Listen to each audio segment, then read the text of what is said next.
Right, by 2050, the number of people living in cities could double as the world population surpasses 9 billion, and the number of cars could double from 1 billion today.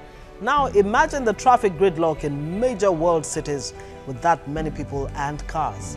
Nigeria alone has a population of more than 190 million people, and in Lagos, commuters are faced with such energy and time-consuming traffic that almost renders you incapable of putting in your best at work due to the road stress.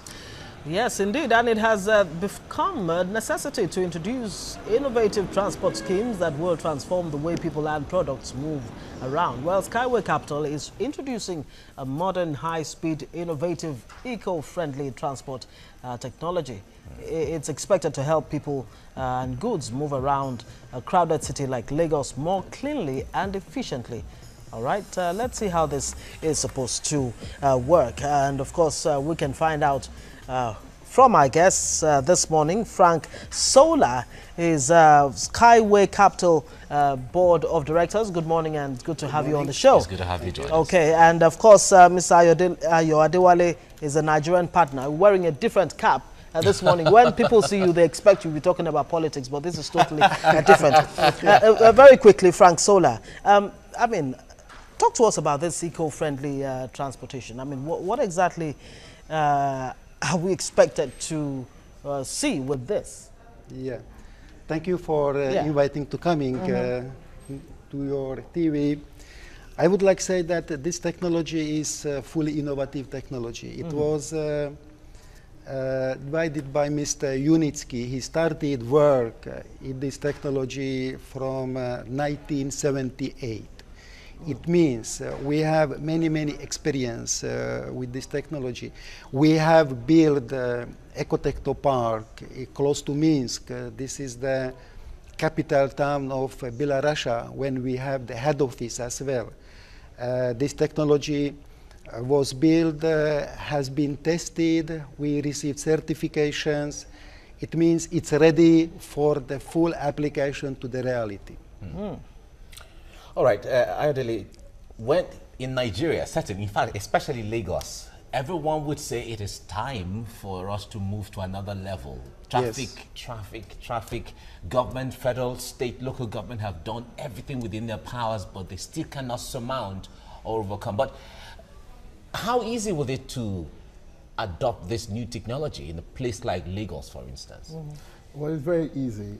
If you remember the Jakonde administration, they tried to embark on, other means of transportation apart from road. That is the light rail, the metro transportation.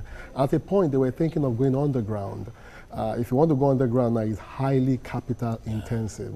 But with this technology, it can be built on the laid out infrastructure that you have already in Lagos. Take, for instance, you're moving from Ido all the way down to your station.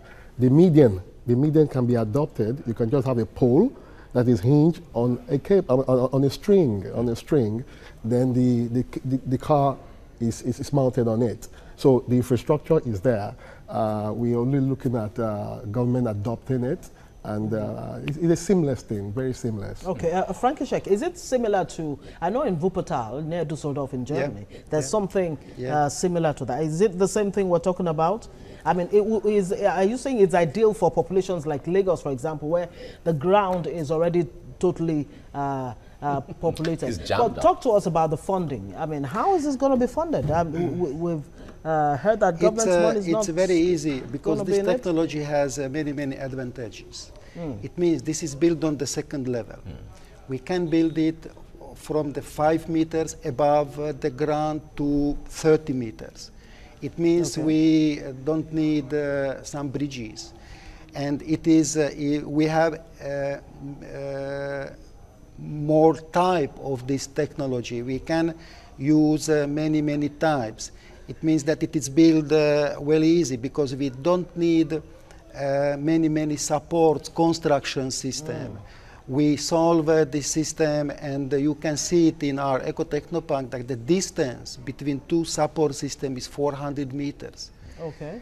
that it can be built very easily. We don't need big places. We need just places for the fundamentation, no more.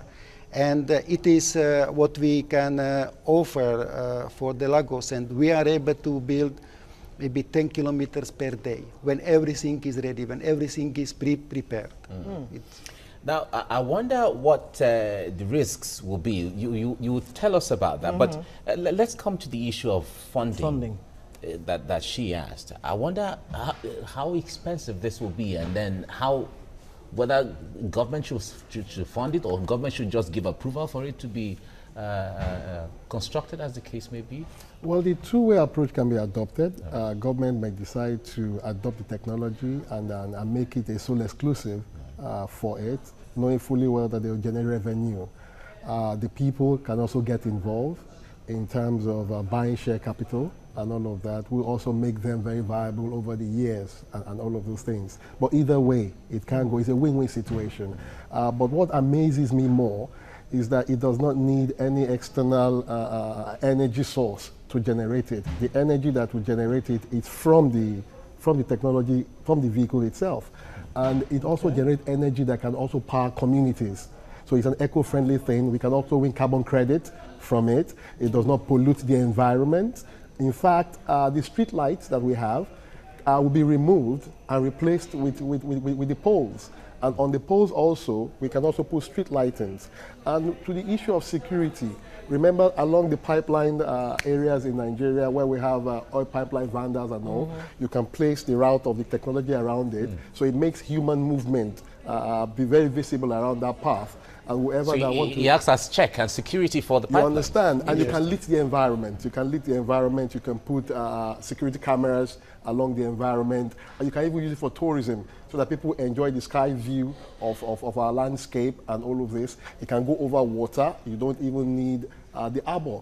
You understand? To get goods out of the ships, it can move about 200 kilometers into the sea, take the goods out. Like we have the containers that are disturbing our roads and all of these things. It can move container away, and we can network the whole of Nigeria, even the West African subcoast and the whole of Africa. Let me remain with you, Ayo Adewale. Now, this will require a lot of steel components. Definitely. Based on what we have looked at.